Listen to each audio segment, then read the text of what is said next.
자, 오늘 제가 말씀드릴 내용은 뭐냐? 바로 이거예요. 지금 우리나라의 의대 군 휴학생의 숫자가 계속해서 증가를 하고 있는 게 이제 문제가 되는데 2018년도만 해도 100명 정도 수준이었던 이 군 휴학생의 숫자가 2022년도에 어디까지 증가를 했다? 지금 2배 이상이요. 216명까지 지금 증가를 한 상황인데, 자, 이게 왜 문제가 되냐? 여기서 말하는 의대 군 휴학생이란 건 뭐냐면요. 의대생이 군의관으로 가지 않고 현역병으로 입대를 결정하는 이 숫자가 지금 증가를 하고 있다는 거예요. 그만큼 군 공백이 생길 수밖에 없겠죠. 이 부분에 대해서 오늘 좀 자세하게 말씀을 드릴 건데, 실제로 이제 현역병 복무를 한 의대생의 인터뷰를 한번 보시면 주변에서 엄청 많이 반대를 했다고 지금 인터뷰를 하고 있어요. 뭐가? 군의관으로 가는 거에 대해서 반대를 했다는 거예요. 1년 이상의 시간을 더 사용을 해서 장교로 갈 필요가 굳이 없다고 생각을 했다는 거죠. 군 복무 기간을 한번 보시면 현역병 같은 경우에는 18개월 정도 이제 복무를 하게 되는데, 반면에 군의관과 공중보건인은 38개월과 37개월, 거의 20개월 이상 더 복무를 하게 되는 거예요. 그래서 이 기간 자체가 지금 부담스럽다고 얘기를 하는 거고, 그럼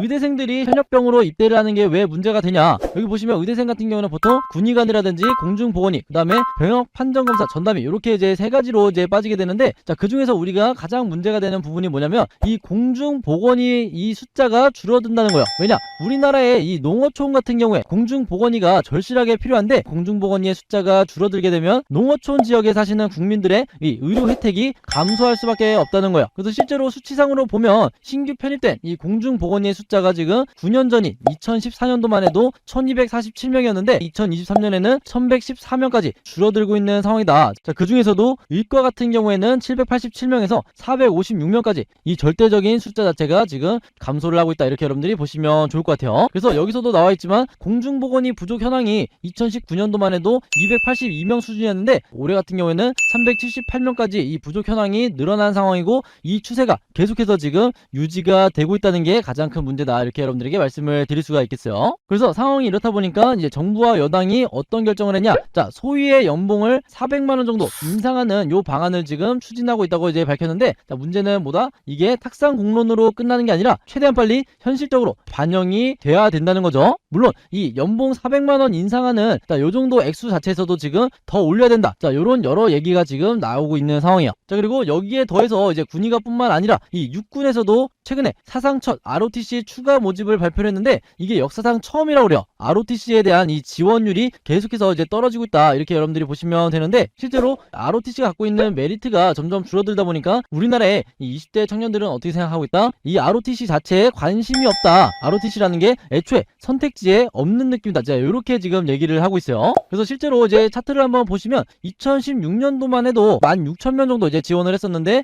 어디까지 떨어졌다? 5,000명까지 지금 지원자가 감소를 했다는 거예요. 그리고 마찬가지로 ROTC 자체도 이 현역병보다 10개월 가까이 더 복무를 해야 되는, 자, 이런 상황이다 보니까 이 기간에 지금 청년들이 부담을 느끼고 있다는 거고, 자, 이전 같은 경우에는 이 현역병의 급여가 워낙 적었기 때문에, 그리고 장교 ROTC에 대한 메리트가 있었기 때문에 이 장교로 가는, 그리고 지원하는 비율이 높았지만, 앞에서 설명드린 것처럼 병장의 월급이 200만 원을 찍으면서 이런 문제가 지금 발생하고 있다. 이렇게 여러분들이 보시면 좋을 것 같아요. 자, 그럼 장교들의 급여가 지금 어떤 수준이길래 지금 이런 상황이 발생하고 있냐? 2023년에 육군 소위의 기본급 기준으로 한번 보면 기본급만 따졌을 때 178만 원 수준이라고 그래요. 최저 시급에도 이제 못 미치는 수준인데, 반면에 2025년이 되면 군 병장의 월급이 지금 205만 원까지 찍을, 자, 요런 예정이다 보니까 상대적으로 이 간부들이 박탈감을 당연히 느낄 수밖에 없겠죠. 그러다 보니까 자연스럽게 이 육군 부사관의 충원율도 77.1%에 불과하다. 이런 이 군 공백이 계속해서 발생을 하고 있고, 이게 우리나라 육군의 이 전투력에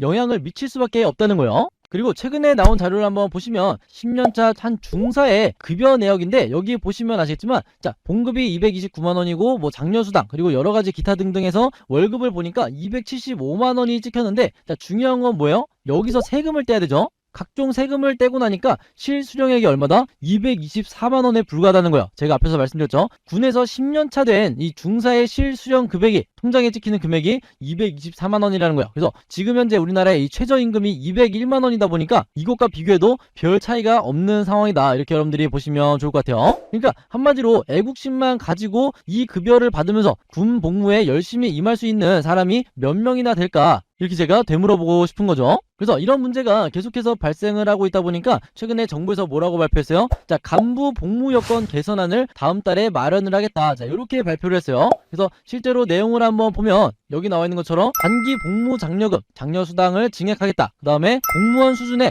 당직 근무비를 증액을 하겠다. 그리고 또 24시간 근무 휴일, 이 야근 수당을 신설을 하겠다. 그리고 기타 등등. 자, 여러 지금 방안을 이제 대책을 마련하고 있다고 하는데 중요한 건 앞으로 뭐가 된다? 이 증액의 액수, 이 액수가 되겠죠. 이게 만약에 굉장히 미비한 수준이고 지금 현재의 상황과 크게 다르지 않다고 하면 이 간부들의 사기가 저하되는 이 상황을 막을 수는 없을 거다 이렇게 생각을 하고 우리가 계속해서 관심을 가져야 된다는 거예요. 자, 그래서 저도 이제 현역으로 이제 군을 다녀온 입장에서 굉장히 답답한 이제 오늘의 이제 내용이라고 할 수가 있는데 자, 오늘도 당연히 오늘의 한마디 남겨야겠죠. 그래서 오늘의 한마디는 뭐다?